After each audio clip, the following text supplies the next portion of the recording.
If we haven't met yet, my name is John. I help out as a campus pastor here at our Springfield location. And if we haven't met, let's change that. Okay, I'd love to meet you right after service. I'll be hanging out in the lobby, probably hugging a table or a wall or something. And so if you came and said hi, you'd be doing me a major favor. Or I don't know, you all seek you out. I'll probably come say hi and try to do that. But before we get too far into our service here today, I do just want to take a quick moment and say Happy Memorial Day. Happy Memorial Day weekend. And just take a moment and pause and just say how thankful we are for those who sacrifice for our freedoms. And I hope this weekend, through the grilling and the swimming or the tanning or whatever you do this weekend, I hope you're able to take a moment and pause and reflect and be grateful for those who sacrificed on your behalf. And I think that's always helpful for all of us to be able to do. And so I also know this is a prime weekend for anybody with a boat to be watching online. And so I want to say welcome to those of you who are online.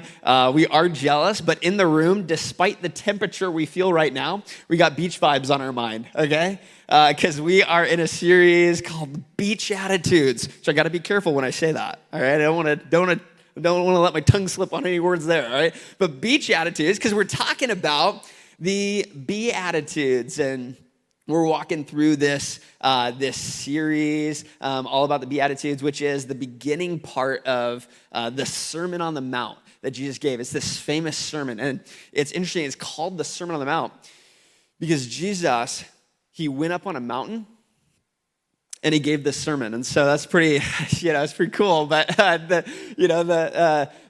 title doesn't say revolutionary, but the things that he said in this sermon were revolutionary, and you don't even need to be a Christian to have probably heard a lot of the things that he said in this famous sermon. You might have heard things like do unto others as you would have them do unto you, right? Like these major principles, love one another as yourself. Right? You'd hear things like love your enemies and pray for those who persecute you. Maybe you've heard those before. Maybe you've heard, if you get slapped across the cheek, turn the other cheek. And he's talking about these cheeks, okay? But you might have heard those things. You might have heard, if give somebody the shirt off your back or go the extra mile. That's sunk in for a couple of you. It took a little bit of time. But you've heard these things, but they were revolutionary back then and still today. They're pretty revolutionary. And so we're walking through some of these things that Jesus said, and at the beginning we hit these Beatitudes, which are blessed are you, blessed are you, blessed are you, blessed are you. And he says, blessed to all these people that you wouldn't think are blessed. And these Beatitudes, they teach us how to live beautifully in an ugly world. And even last week we talked about this idea, blessed are those who mourn, for they will be comforted. And that's hard. Some of us in this room, we are mourning. And last week we watched a video of a North Pointer who, is mourning, is broken, is hurting. And even when we're not whole, we got a God that wants to make us whole. And he comforts those that are hurting. And I hope that's encouraging for you to hear today. And I'm just so thankful that I'm not the one who does the comforting, because as humans, we're not so great at it, if we're honest, right? Like some of you might be experts when you see somebody crying next to you and you just know exactly what to do. I don't. I'm like, do I pat them on the back? Do I say something? Do I cry too? I do, however, know, don't go up and ask them if they're crying because of their haircut. 9 times out of 10, that's not why, and they cry more. But I'm so thankful God's the one who does the comforting, right? And so today, here's what we're talking about this. Blessed are the poor in spirit. And I think all of us could probably think back to a time in our life when we were poor, right? Maybe you don't have to think back too far. Maybe you're there. You're like, I feel like I'm there. I've lived, a few years of my life, and I've always felt like being an adult is out of my price range. It's just like it is hard. And any time I decide to eat healthy, I'm reminded of how poor I am. I'll go to the store and which, by the way, why is organic food so expensive? Don't they do nothing to it? Like, I just don't understand why that would be. Like, I can walk into Wendy's, and for 99 cents, I can get a junior bacon cheeseburger. 2 animals died for that, and it's $1. It's beautiful, okay? Like, I walk into Whole Foods, I can't get a vegan to kick me in the shins for 99 cents. And I have to bring my own bag. I'm like, this is not cool. And so every once in a while, we'll stumble into one of those places when Mel and I are like, okay, let's get serious. Let's start eating right. And we'll get in there, and there's like a bag of grapes for $10. I'm like, how can they charge this? And Mel's like, well, what, do you want the grapes that are sprayed with poison? I'm like, how much are they? $1.99? Let's bag them up. I'll rinse them off real good, okay?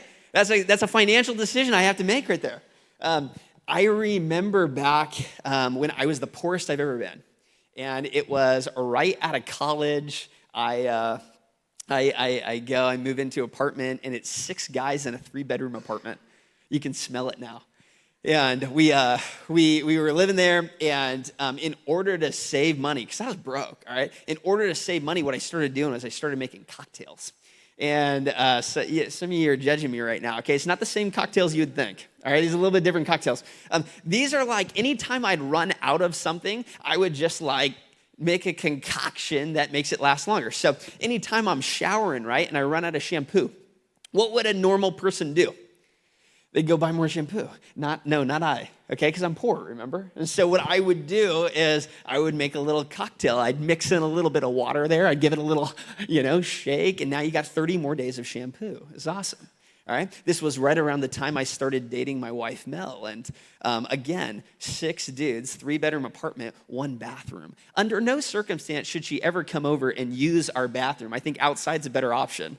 But I was like, you know what? Let me clean it up. Let me make sure that we're at least like a little bit ready and prepared in case she does come over, okay? And so when I'm looking at all this stuff, I noticed, we've got this soap that's been here. Somebody's mom had bought it for us when we moved in a year ago, and no one had ever changed it out. And, we've been milking the last bit of that soap forever. And so what do? Because I'm like, I want to make sure that she can wash her hands if she needs to.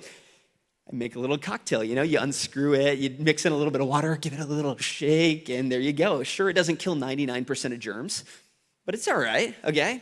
I'll never forget the day I woke up, and I was so hungry, and I go to my kitchen, I grab some cereal, I pour myself a bowl, I go to the fridge, I open up, and I see the milk, and I've got about this much of milk left. And I'm such a cocktail expert. You already know what I'm going to do, okay? So I just, you mix in a little bit of water. That hole is starting to feel a lot more like skim milk at that time, okay? But you give it a little shake and you dip it in and, and that's why I have the immune system of a 3-year-old, okay? And I get sick all the time just because of junk like that I did when I was younger. But here's what I know. All of us could probably think back to a time when we were poor and we had to get creative financially, and we had to, make things stretch. And we were thinking, man, I don't want to run out of money before I run out of month. And we're walking through, man, I hope you're a little bit nervous as you go throughout things. And we can all remember a time that we're poor. And today, here's what I want to talk about. I want to talk about this idea of being spiritually poor. This idea of being spiritually bankrupt. And what does that look like, right? When we're writing checks that our heart can't cash, and we're at the end of our rope, and we're tired, and we're exhausted spiritually, and we're like, I'm about ready to give up. What does that look like? And here's what I found. Anytime I've been broke, whether I've been broke financially, whether I've been broke physically, right? My body's broke, whether I've been broke emotionally, whether I've been broke spiritually, anytime I've been broke, I've often had a rich perspective.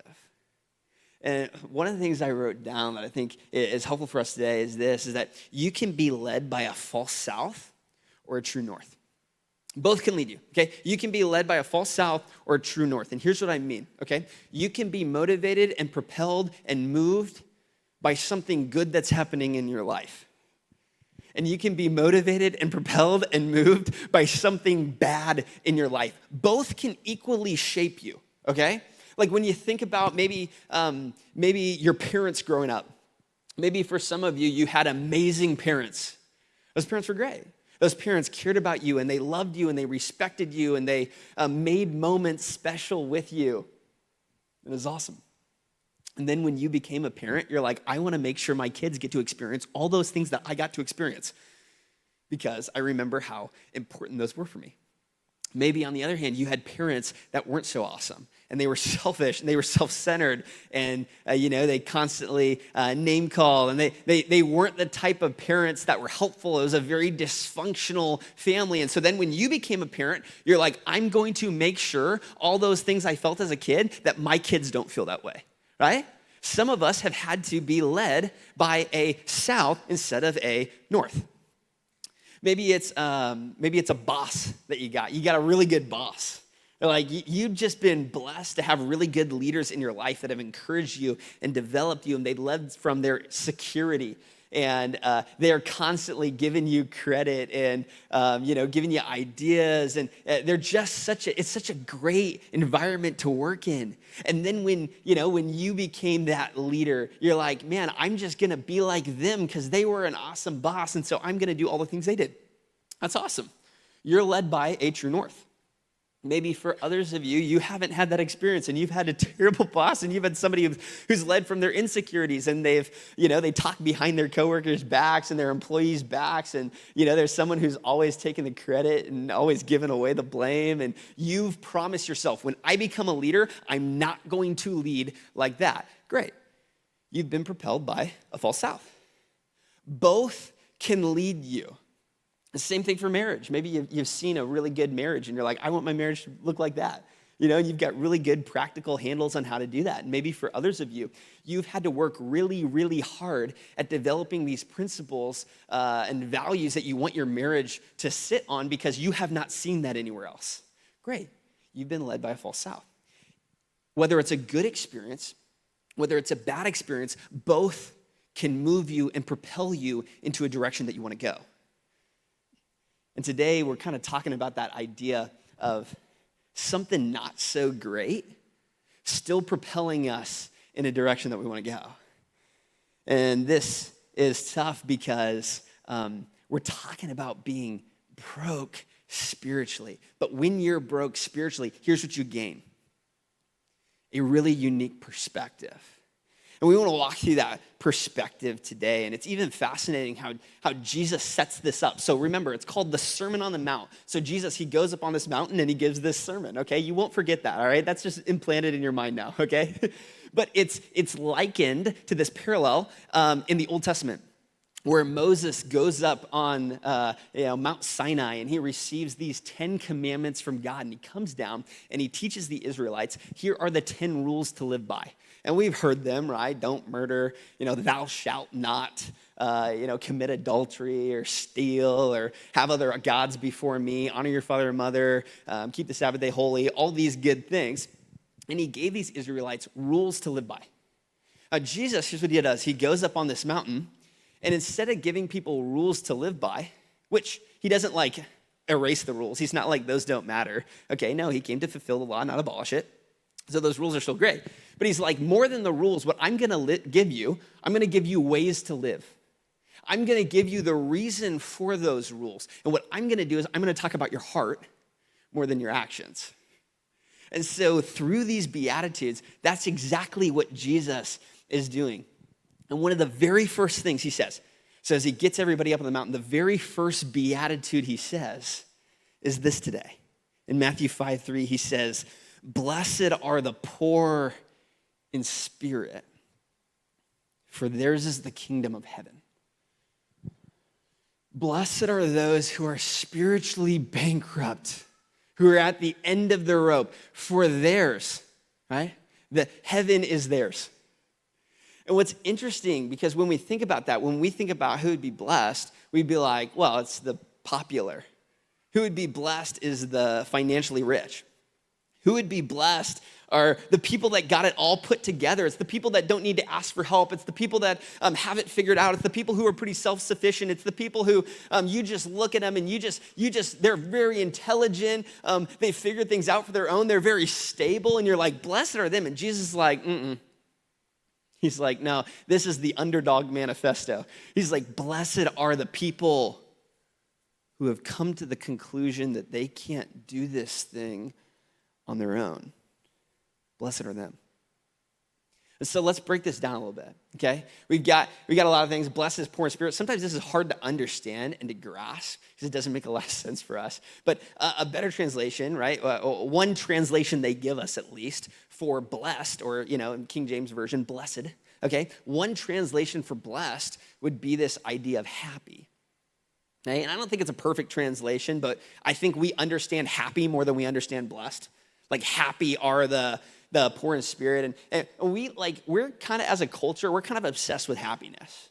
We want to be happy, right? Like that, for some of us, the ultimate goal in life is that one day we would be happy. And so we chase happiness. It's one of our inalienable rights, right? We got the pursuit of happiness, and we have happy meals and happy birthdays and happy hour, and we do all these things to be happy. And if we're not happy, we got little pills that can make us happy, okay? And we take those, and hopefully then we'll be happy. And we do all these things to hopefully one day become happy. And here's what I found. I've done a lot of things to try to become happy, and you know what it hasn't given me? Happiness. Different times in my life I've said, man, if I can hit that salary, then I'll be happy. And then I'm like, man, happiness just starts costing more and more. If I get in that relationship, then I'll be happy. Yeah, and then you meet the perfect person, but they don't always have the perfect opinion, and it's a little bit different than yours, and you're like, that doesn't make me so happy, okay? I've said this before, right? If I can hit that perfect weight, okay, then I'll be happy, right? And I get it, right? Because I'm 25% stud, 75% muffin. All right, I understand that sometimes it just doesn't happen. And if you're anything like me this summer, you're just gonna have to live with the motto: if you can't tone it, tan it. All right, because you might not hit that ideal weight. That's okay. That's okay. But we do all these things to be happy, and then we're like, this happiness where you feel it maybe for a little bit, or maybe you do it, you don't even feel it, and you're like, what is going on? But we are obsessed with happiness. We want to be happy one day. In fact, Yale University, they did this study on happiness, and what they did was they wanted to look at all their students and see, man, are we like a happy school?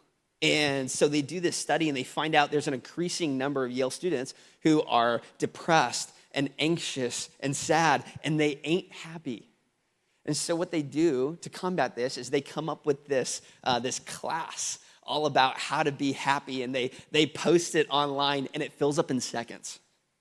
And so they're like, okay, let's open up another class, and it fills up in seconds. And they're like, okay, well, let's open up a bunch of classes, and they fill up in seconds. And they're like, okay, people want this. We have a culture that wants to be happy. In fact, over the course of a couple of years, it becomes the most popular class at Yale University. In fact, they've created all these videos to do the course online, and millions and millions and millions of people have taken this class, all for the pursuit of trying to be happy. We want to be happy. We want to be happy. And here's what I need you to know today. God cares about your happiness. Maybe for some of you that's new. I grew up in the type of religious culture that was like, no, he don't care if you're happy. No, he cares that you sacrifice. He cares that you push through the pain. He cares that you deny yourself of everything you've ever wanted, and you're not going to end up happy, and you shouldn't have too much money, and you shouldn't have too much, happiness. That is not what's important. And I want to let you know today, we have Jesus who went up on a mountain to share these Beatitudes, all to say, hey, it's not just about the rules. What I'm going to do is I'm going to give you some keys in your heart to make you happy. Now, here's the deal, though. All these things I'm going to tell you are going to make you happy aren't the things you think would make you happy. And so one of the things I think is a better translation of this, blessed, is God's favor rests on. So today, as we talk about this, here's what I want you to think of: God's favor rests on the poor in spirit. In fact, I wrote it down this way, is that God's favor is fulfilling, not always fulfilling. You're like, that's lame, right? God's favor, here's what it is. It's fulfilling. What you do is you can be filled with God's favor, and everything on the outside doesn't feel like God's favor. But that's who Jesus calls blessed. For some of you, maybe right now, you've been taking care of maybe a mom or a dad that's been declining in health. Maybe you've got a kid that is disabled and you're tired and you're exhausted and you're like, I've been working so hard and I'm just kind of I'm at the end of me. And I want to let you know, God's favor rests on you, even if you don't feel it. For some of you, maybe you're going through a divorce and it's messy and it's gross and it may even be your fault. And I want to let you know today, God's favor rests on you, even if you don't feel it. Some of you, maybe you lost a loved one. And every time you walk those halls, you think of them and you're reminded of them and it's hard and you just, you cry and you're emotional and you're like, I don't know, when will this hole ever be filled? And it might never be filled. And I want to let you know, God's favor rests on you. Maybe you're isolated and it took everything in you to get out here today because you're like, I'm anxious, I'm a little depressed. Maybe you're watching online right now because you're like, I'm shut in. I don't want to come out and expose myself to other people. And I want to let you know today, God's favor rests on you, even though you don't feel it. And you're like, how is that possible? Here's the deal. When you're at the end of when you're at the end of your rope, that's the beginning of his. And there's a disciple that asks something very similar to Jesus. He's like, man, I don't understand. How is this possible? How does God's favor rest on these people? And here's what he says in talking to this disciple. And in classic Jesus fashion, he hits him with a story and a question. Here's what it says. Jesus says, 2 people owed money to a certain moneylender. One owed him 500 denarii and the other 50. Neither of them had the money to pay him back, so he forgave the debts of both. Now, which one of them will love him more? And we got a pretty smart group out here, okay? So I'll ask you guys, what do y'all think? Who do you think is more grateful? The one who was forgiven of 500 denarii or the one who's forgiven of 50 denarii? What do you think? It wasn't rhetorical. You can answer, okay? 500. I heard somebody in the back. 500, yes. Thank you for saving me. I might be taking back that smart bunch group. I gave you guys a compliment and now I'm taking it back, okay? All right.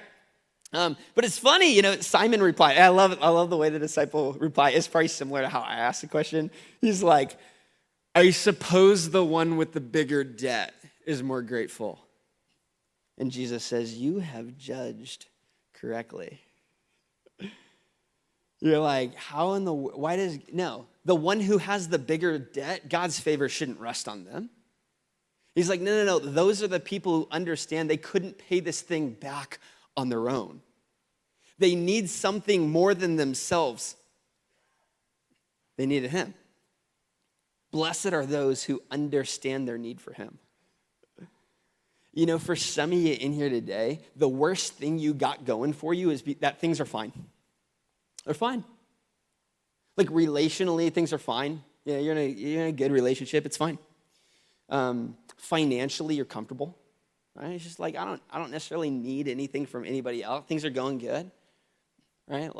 At work, I don't blow up on my boss or my coworkers. Right? I don't blow up on my family or my kids or my wife. Things are fine and it's good. And I don't know, there's nothing, I have no public sin issue that people are like, man, you should really figure out, because I'm kind of self-sufficient. I've kind of figured it out on my own that I'm pretty moral and I can go weeks and months and sometimes years without actually having to contact God, because I'm good, right? I'm fine. And I'll come to church every once in a while and I'll hear an inspirational talk and I'll be like, man, I think that there's something I should do with that. And then I go to lunch and I kind of forget it, because I'm like, it's not that big of a deal, and I should probably do it, but I don't really need to do it right now. You know what the world would call that person? Blessed. They'd be like, that person is blessed. They got it figured out. They can do it on their own. They don't need anything from anybody else. They're good. They're blessed. Jesus doesn't say that. Jesus says, blessed is the insignificant. Blessed is the one who doesn't have it figured out. Blessed is the one who can't do it on their own. Blessed is the one who the world might think that they're weak. Blessed is the one who's just bankrupt. They don't got nothing going for them. They can't lean on their own efforts. Blessed are them. And it's just so backward from what we're used to. And one of the hardest things to do in life, it's so hard to come to a spot where Jesus is all you want before he's all you need. And some of us, we don't know how to do that today. I wrote it down this way, is that grace, when it comes to grace is not opposed to effort, but it is opposed to earning. Grace, it's not opposed to effort, but it is opposed to earning. And here's the deal. There's a lot of things we can earn in life, but grace ain't one of them. And when we think about this whole idea of being a disciple of Jesus, which is this whole kind of premise of the Beatitudes, right? How to live beautifully in this ugly world, how to be a disciple of me, how to walk in my ways. Here's what we find. Like, Jesus was a rabbi. And in that culture, there were lots of rabbis, okay? And rabbis were unique because what rabbis would do is rabbis would choose their followers. They wouldn't be like, okay, anybody can come to church here. They'd be like, no. Very specifically, I'm going to choose the people that follow me. I'm going to choose the elite. I'm going to choose the people who have, Torah memorized. They're the good old boys, right? I'm going to choose the ones who kind of have like surpassed the others. I'm going to choose the cream of the crop. I'm going to choose the ones that have just excelled. They're intelligent. They're self-sufficient. They probably come from a really good family. Like that, a lot of times, that's who rabbis chose. And they passed over the ones who didn't meet the mark. In fact, one of the highest calibers of rabbis, what they would do is they would say, my yoke is heavy.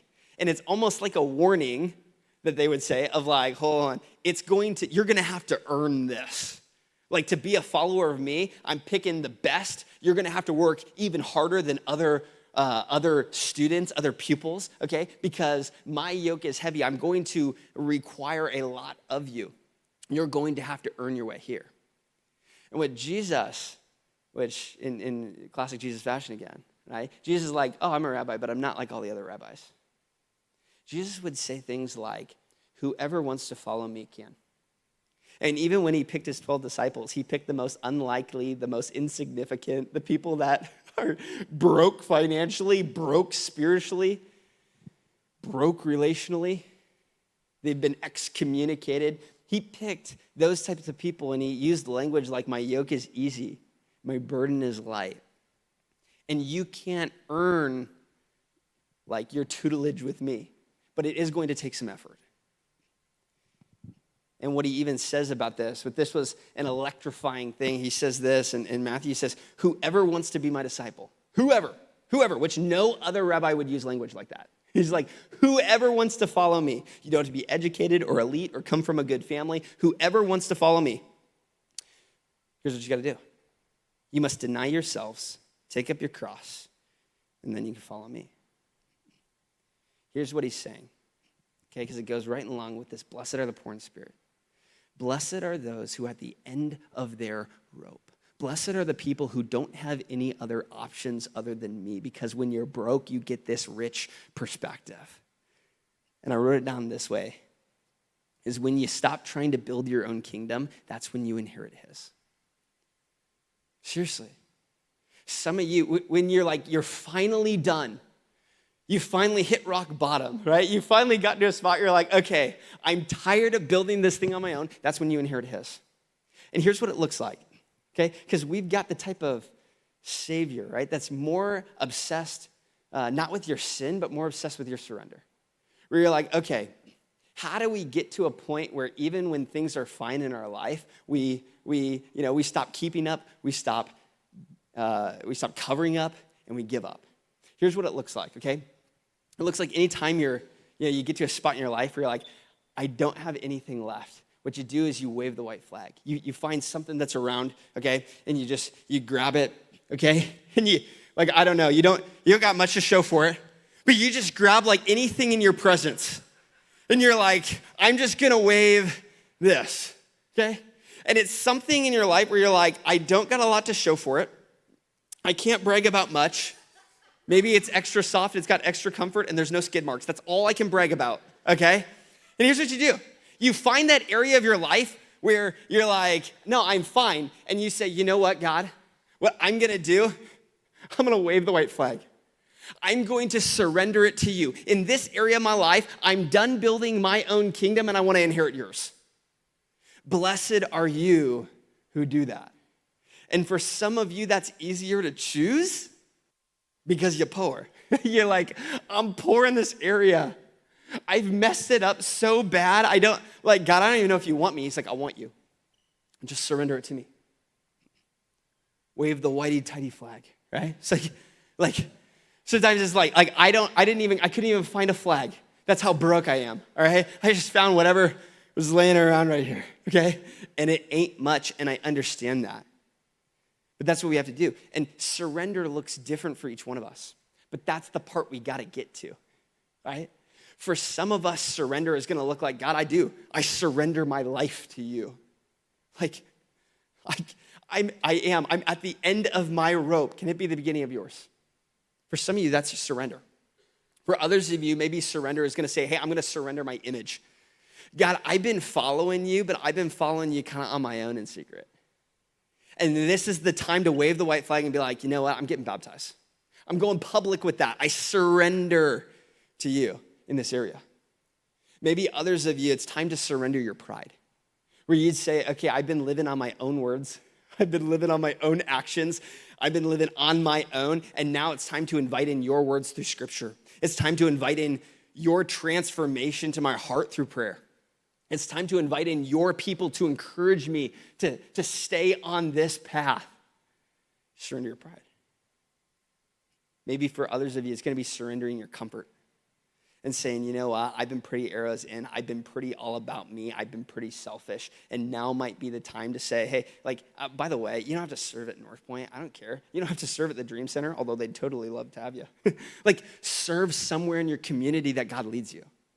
And be like, you know what? Okay, here's the deal. My next step today is saying I'm open to this. God, would you lead me to an area? It might be a T-ball team. It might be a PTA club. I don't know what it is for you, but there's some place where you're like, God, okay, I'm going to surrender my comfort because I'm comfortable. Maybe for others of you, maybe it is financially. Where you're like, this is the thing that I'm most fine in. And you're like, okay, God, I'm open to surrender. I don't know what that looks like, but okay, I wave the white flag. I do it. And here's what I found. I found desperation is a better motivator than inspiration. When it comes to my life, I've been inspired by lots of things. I've been inspired by so many talks from pastors or from public figures or people, or I see something online, I'm like, man, I'm inspired. I should maybe do something about that. And then I don't. So I don't have to, because I'm fine. What would it look like today to make yourself desperate, to not rely on inspiration today and be like, yeah, okay, when I get home, I'll wave that white flag? What would it look like right now to do something that puts you in a spot where you're like, okay, God, I'm desperate, and I need you to pull through. I'm going to sign up for this thing, and if I get it, God, I need you. Right? I'm gonna say I'm gonna be here at this place, and I don't know who's gonna show up, but okay, if they do, God, okay, I need you. I'm making myself desperate. Financially, okay, I'm gonna pledge to give this much to my community. I'm gonna do these things. I'm gonna get myself into a spot where I'm desperate because this is the area I've been fine in and I haven't really surrendered to you. And for all of us in here today, whether you've been a Christian for 70 years or 7 days, we've all got areas of our life where we refuse to wave the white flag. So we just don't feel like surrendering it yet. And one day we will, one day we might, but it's not that big of a deal. We got a God that's like, no. I want all of you. Deny yourself. Pick up the cross. Follow me. And on the other side of that, here's what I found. A whole lot of happiness. And it doesn't mean I feel happy all the time, but it means I can be filled with that. And what I want to do today is I want to take a moment. I want to pray. I want to pray that we'd be able to that God would prompt in our hearts that area that he's saying, hey, wave the white flag. Give that to me. I know there's a lot of creative ways to do that, but I just believe he's going to give you a path on how to do that. Let me pray. Lord, I'm so thankful. I'm thankful for opportunities like this where I can assess my own heart and say, God, what area have I been arrogant? What area have I not given to you in my life? What area have I been saying, no, I'm going to do it on my own, and I refuse to wave this white flag? God, I pray today, more than inspiration, you give me an opportunity to be desperate for you.